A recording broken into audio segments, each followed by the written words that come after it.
What's up guys? Welcome back to Destiny Updates.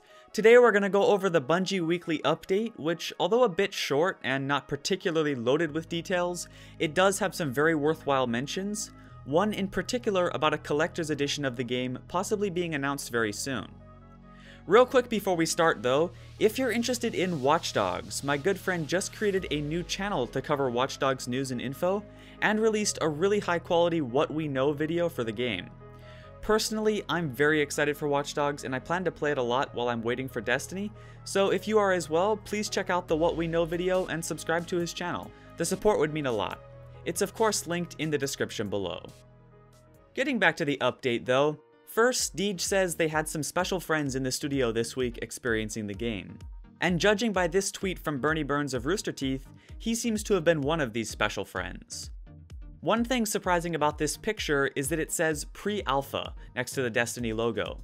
Considering that the beta is on the way and should be out in some months, it seems surprising that they would be playing a pre-alpha build. It's probably just an in-house technicality though, there's not really much to speculate on. Then there's a bunch of stuff that isn't really relevant, just recounting the demo and tour that the guests got. One thing of interest though is he said that new music and visual cues were implemented into the moon strike we've seen in the trailer. And then he said, "New voices conducted me into dark corners where the light fails."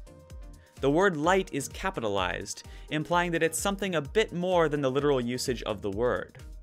It seems to me like the Traveler gives off light, which is what powers our magic, and then the darkness, as you might expect, is the opposite. While the light powers our abilities, it seems like darkness powers the enemies, particularly the Hive, who actually appear to use some form of dark magic.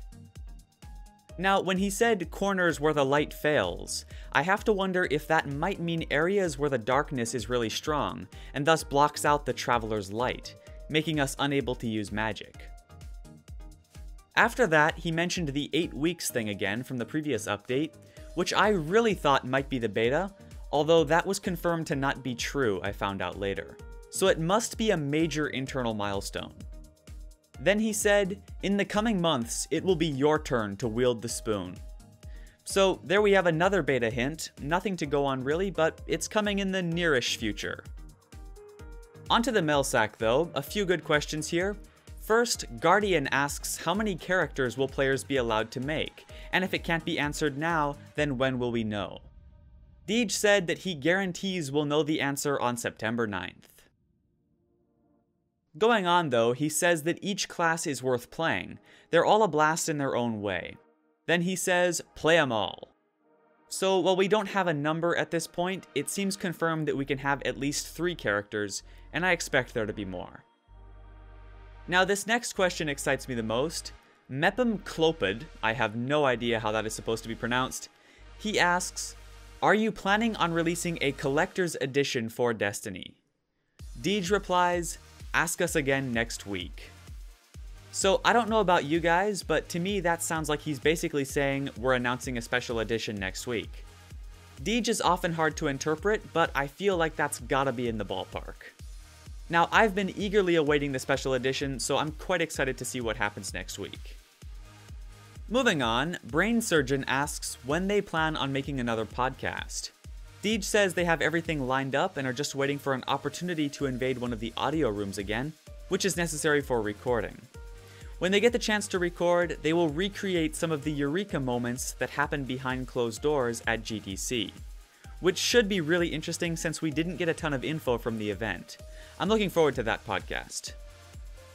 Then, Lord General asks if the last city will have vendors selling things that we will want to buy for our journeys into the stars. Deej says, "The tower will be your bazaar. Overlooking the city, you'll find shelter and supply in a bustling marketplace of merchants who trade in the industry of building your legend. Need a deadlier weapon, sturdier armor, deeper secrets for how to channel the energies of creation as a force of destruction? There's a vendor for that, and more. Tyson doesn't let me talk about how awesome the tower will actually be." Previously, I thought there would maybe be a kind of general store or a few vendors in the tower, and then the full market would be down in the city. Now it sounds like we'll buy and sell everything right in the tower. While that is convenient and makes sense really if you think about it, I am a little concerned that the city may end up being largely unexplorable, which would really suck in my opinion. But hopefully we'll still be able to venture it a bit and engage in various activities. We'll just have to see. The final question we're looking at comes from Havard, or maybe Havard, not sure exactly, but he asks how important of an element magic is in combat. Is it just something fancy to show off, or does it have a big impact on the game? Deej says that while it is a spectacle to watch, it's the effect that it has on your enemies that will have us spellbound. It's the hammer strike. It's the closing argument, he says. Now that brings us to the end of this week's update. I hope you enjoyed. Once again, please check out my friend's new Watch Dogs channel and What We Know video, linked below. He's the same friend that runs the Halo 5 news channel I work with, so he's got a lot of experience covering news, and I'm sure he'll do a great job if the channel does well. It would be super awesome if you could give his What We Know video a like, and subscribe for more Watch Dogs content. Since the game is coming out so soon, he definitely needs some support in order to compete with the big media outlets. If you guys could possibly get his What We Know video over 500 likes, and his channel over 1,000 subscribers, that would be awesome and would really help him out a lot.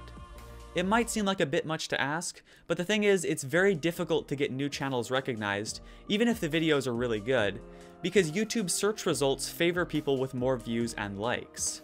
That's why most YouTubers ask for likes and support in general. It has a big impact on getting our videos out to more people. Thank you so much for watching though, as always. I really do appreciate all of the support. You guys are super awesome if you made it this far, so thanks again for that, and I'll see you in the next update.